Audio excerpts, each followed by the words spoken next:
ସମସ୍ତ ଭାଇ ଭଉଣୀଙ୍କୁ ମୋର ନମସ୍କାର। ସ୍ୱାଗତ କରୁଛି ମୋ ୟୁଟ୍ୟୁବ୍ ଚ୍ୟାନେଲକୁ।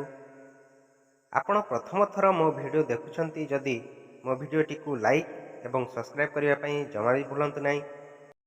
ତେବେ ଦେଖିନେବା ଆଜିର ପ୍ରଥମ ପ୍ରଶ୍ନ କ'ଣ ରହିଛି। ପ୍ରଥମ ପ୍ରଶ୍ନ ରହିଛି, ଓଡ଼ିଶାର ଶଙ୍ଖକ୍ଷେତ୍ର କେଉଁଠି ଅବସ୍ଥିତ? ତେବେ ଜାଣିନେବା ପ୍ରଶ୍ନର ଉତ୍ତର।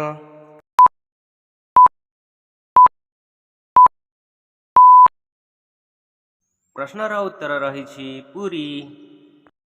ପରବର୍ତ୍ତୀ ପ୍ରଶ୍ନ ରହିଛି, ଓଡ଼ିଶାର ମୁଖ୍ୟ ଫସଲର ନାମ କ'ଣ? ଏ ପ୍ରଶ୍ନର ଉତ୍ତର ଜାଣିନେବା ଦର୍ଶକ ବନ୍ଧୁ।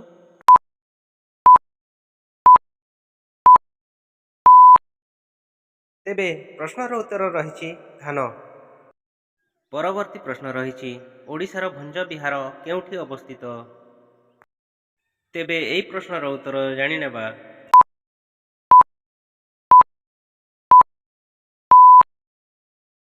ପ୍ରଶ୍ନର ଉତ୍ତର ରହିଛି ବ୍ରହ୍ମପୁର ବିଶ୍ୱବିଦ୍ୟାଳୟ। ପରବର୍ତ୍ତୀ ପ୍ରଶ୍ନ ରହିଛି, ପୃଥିବୀର ସବୁଠାରୁ ଧନୀ ଦେଶର ନାମ କ'ଣ? ଚାଲନ୍ତୁ ଦେଖିନେବା ପ୍ରଶ୍ନର ଉତ୍ତର କ'ଣ ରହିଛି।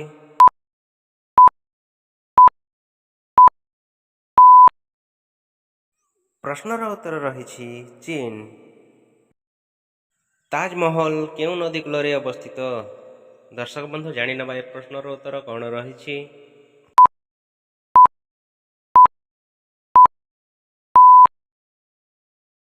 ପ୍ରଶ୍ନର ଉତ୍ତର ରହିଛି ଯମୁନା ନଦୀ ପାଖରେ ଅବସ୍ଥିତ। ପରବର୍ତ୍ତୀ କ୍ୱେଶ୍ଚିନ୍, ସୂର୍ଯ୍ୟ କିରଣରୁ ଆମକୁ କେଉଁ ଭିଟାମିନ୍ ମିଳିଥାଏ? ଚାଲନ୍ତୁ ଦେଖିନେବା ପ୍ରଶ୍ନର ଉତ୍ତର କ'ଣ ରହିଛି ଭାଇ ଭଉଣୀ।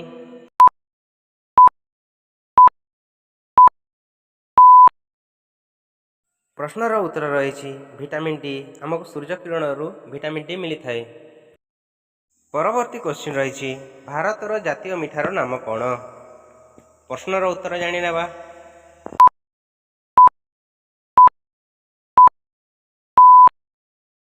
ପ୍ରଶ୍ନର ଉତ୍ତର ରହିଛି ଭାଇ ଭଉଣୀମାନେ ଜିଲେବି।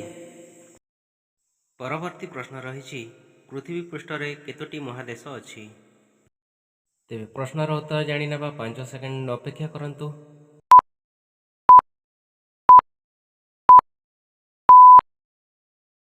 ତେବେ ପ୍ରଶ୍ନର ଉତ୍ତର ହେଲା 7ଟି ମହାଦେଶ ଅଛି।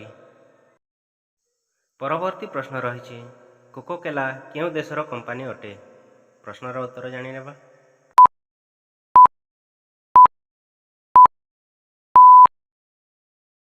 ପ୍ରଶ୍ନର ଉତ୍ତର ରହିଛି ଆମେରିକା। ପରବର୍ତ୍ତୀ ପ୍ରଶ୍ନର ଉତ୍ତର ରହିଛି, ପୃଥିବୀର ସବୁଠାରୁ ଲମ୍ବା ନଦୀର ନାମ କ'ଣ? ପ୍ରଶ୍ନର ଉତ୍ତର ଜାଣିନେବା ଦର୍ଶକ ବନ୍ଧୁ।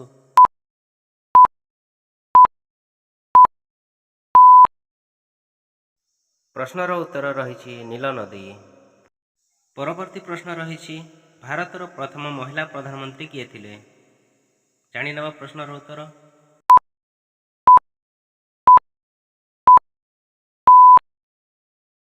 ପ୍ରଶ୍ନର ଉତ୍ତର ରହିଛି ଇନ୍ଦିରା ଗାନ୍ଧୀ।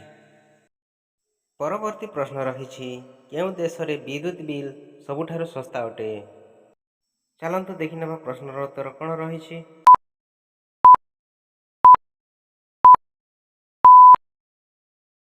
ପ୍ରଶ୍ନର ଉତ୍ତର ରହିଛି କତର। ପରବର୍ତ୍ତୀ ପ୍ରଶ୍ନ ରହିଛି, କେଉଁ ଦେଶରେ ସୁନାର ଗାଡ଼ି ଚାଲେ? ଚାଲନ୍ତୁ ଜାଣିନେବା ପ୍ରଶ୍ନର ଉତ୍ତର କ'ଣ ରହିଛି ଦର୍ଶକ ବନ୍ଧୁ।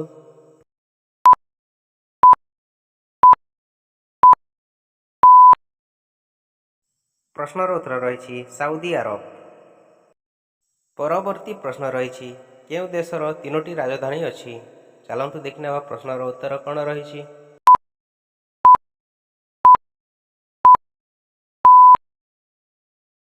ପ୍ରଶ୍ନର ଉତ୍ତର ରହିଛି ଦକ୍ଷିଣ ଆଫ୍ରିକା। ପରବର୍ତ୍ତୀ କ୍ୱେଶ୍ଚିନ୍ ରହିଛି, ଭାରତରେ ମୋଟ କେତୋଟି ଭାଷା ଅଛି? ଚାଲନ୍ତୁ ଜାଣିନେବା।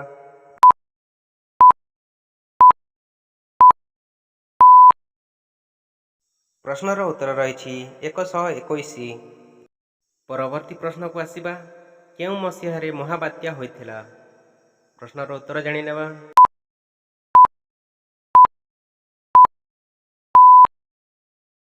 ପ୍ରଶ୍ନର ଉତ୍ତର ରହିଛି 1969ରେ। ପରବର୍ତ୍ତୀ ପ୍ରଶ୍ନକୁ ଆସିବା, ଭାରତର ସମ୍ବିଧାନର ପିତା କାହାକୁ କୁହାଯାଏ? ଉତ୍ତର ଜାଣିବା ପାଇଁ 5 ସେକେଣ୍ଡ ଅପେକ୍ଷା କରିନେବା। ଦର୍ଶକ ବନ୍ଧୁ,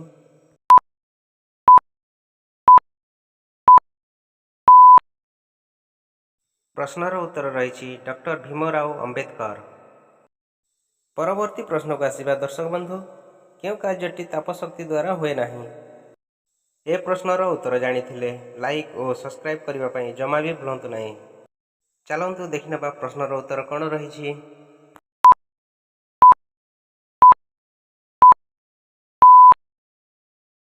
ପ୍ରଶ୍ନର ଉତ୍ତର ରହିଛି ମସଲା ପେଷିବା।